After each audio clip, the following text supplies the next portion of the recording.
you were asked what was the first example of a digital storefront, what would your answer be?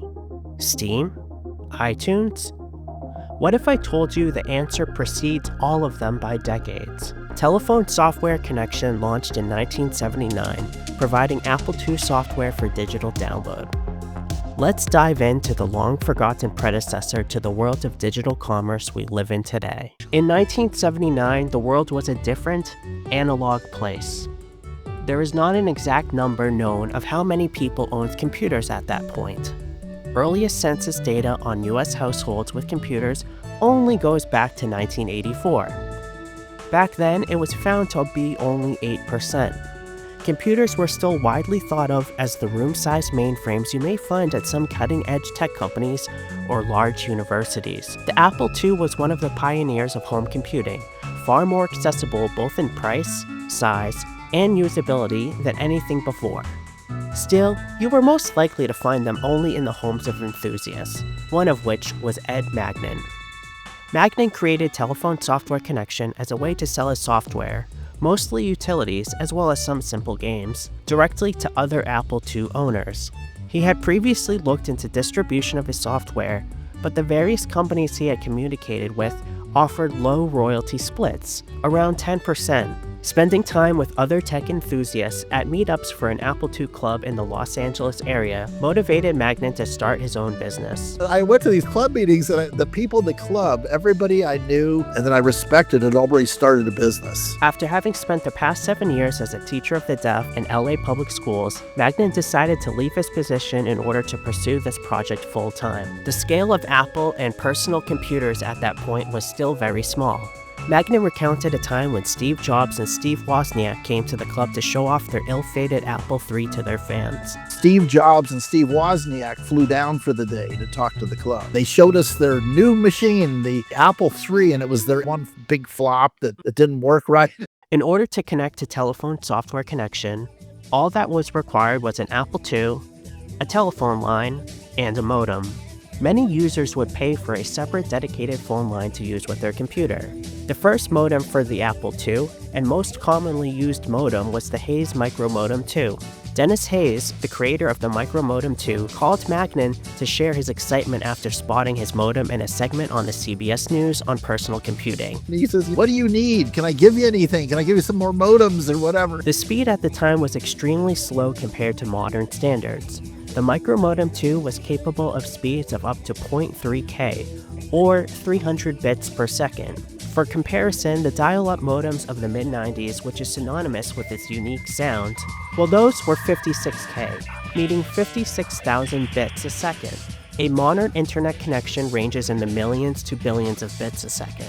Thankfully, software then was very small, to the point that magazines at the time, like Nibble, would print code users could type into their Apple II to duplicate software.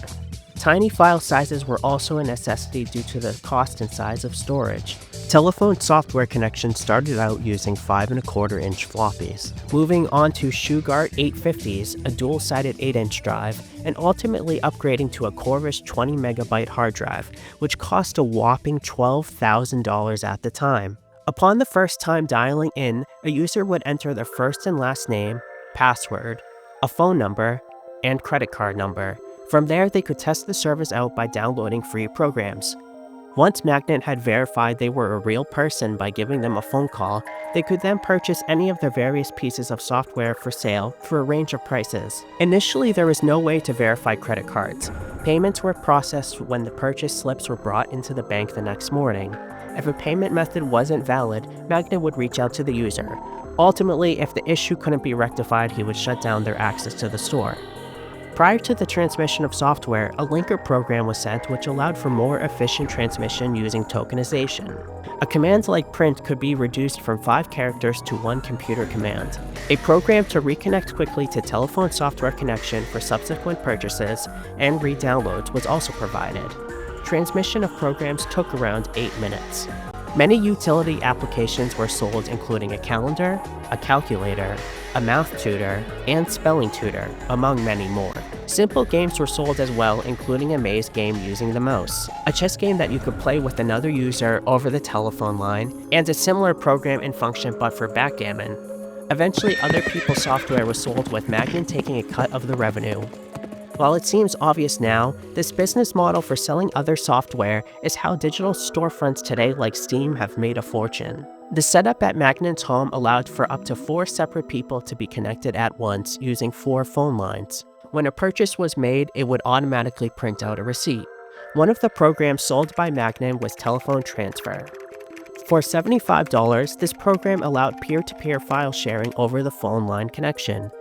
A hidden line of code in all programs sold by Telephone Software Connection prevented them from being shared when using that program. An instance of a medical student sharing software through his own BBS was stopped thanks to a connection Magnin had with the FBI, after previously advising them on the potential of cybercrime.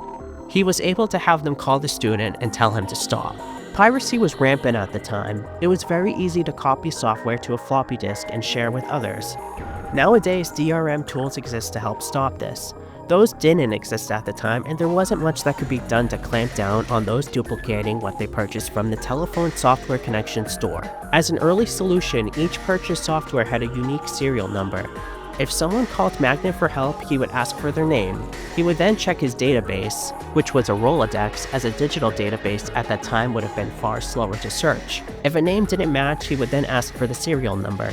If he found that the number was attached to a different name, he would advise software was only meant for the buyer. When he found his software being shared, he would send a postcard to them, identified by the serial number in the software, and politely ask them to stop, which really irked some people. One of the highlights of being involved in the early days of home computing was having encounters with many famous people who were also computer enthusiasts. Todd Rundgren, who was a famous rock star in those days, and he was doing a concert at the Universal Amphitheater, and he wanted me to come visit him. And these guys too, I met a whole bunch of famous musicians that got into computers too, and they were using them for unusual things, like keeping track of which instruments they used in a song and things like that. They also felt more creative sometimes, getting away from what they were known for. Ultimately, Telephone Software Connection ended its service when Magnin took a job at Microprose in 1986. The first game he worked on there was the Apple II port of Sid Meier's Pirates, which marked the start of a lifelong career of game development which continues to this day. Prior to his new job, Magnin had been trying to get venture capital funding to grow the company. He had also spoken with various companies about investing, including the Bell Telephone Company. The personal computer market had grown since the business was launched, and expansion would require new hardware and developing new software for other PCs, like IBM's fastly expanding line of home computers. While not widely known, Magnin's role as the first to the market was recognized when he served as a key witness in a lawsuit started by eData against various online companies claiming they infringed upon their patent from 1985 on digital data purchases. The existence of Telephone Software Connection years prior ultimately invalidated their patent and lost them their lawsuit. Today, Magnin values what he learned and feels pride for what he achieved with Telephone Software Connection.